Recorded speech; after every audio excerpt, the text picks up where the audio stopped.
অবস্থা? কেমন আছিস বন্ধু? আরে খায়রিংটা আম্মি আব্বি সাদিয়া আসেন, ঘরে আসেন। ঘরে যাওয়ার আগে আমগুলো একটু বকশিস দিয়ে যা, একটু চা পানি লেগে কিছু টাকা দে। এলো রিয়েল আরো টাকা দিলাম রে নিয়ে বাঙ্গায় মিষ্টি কিন আর গ্রামের সবাই মিষ্টি খাওয়াবি। তুই যে সৌদি থেকে মতি নাইছে।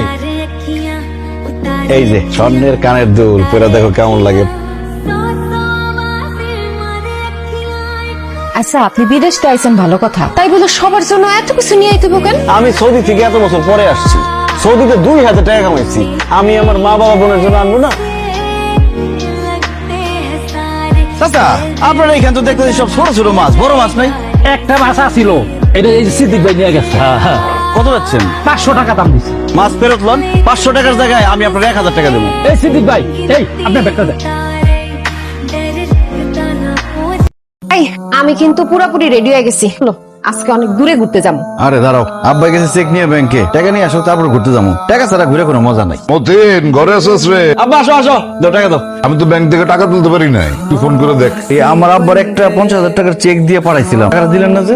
আপনার অ্যাকাউন্টে আছে মাত্র 10,000 টাকা, আমরা কিভাবে ওনাকে টাকা দিব বলেন?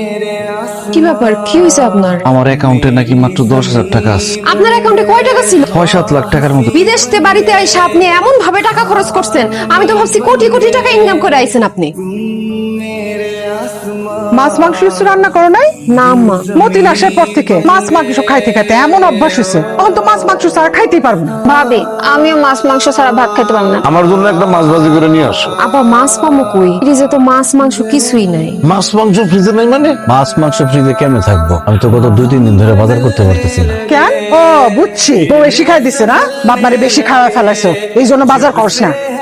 আমি 20,000 টাকা কই পাবো? তোর কাছে টাকা নাই? আরে টাকা নাই, ব্যবসার মধ্যে সব টাকা খাটাই ফেলাইছি। তমাল, তাহলে তুই আমার 20,000 টাকা দে। আমি 20,000 টাকা করতে দিব, আমি দিতে পারবো না।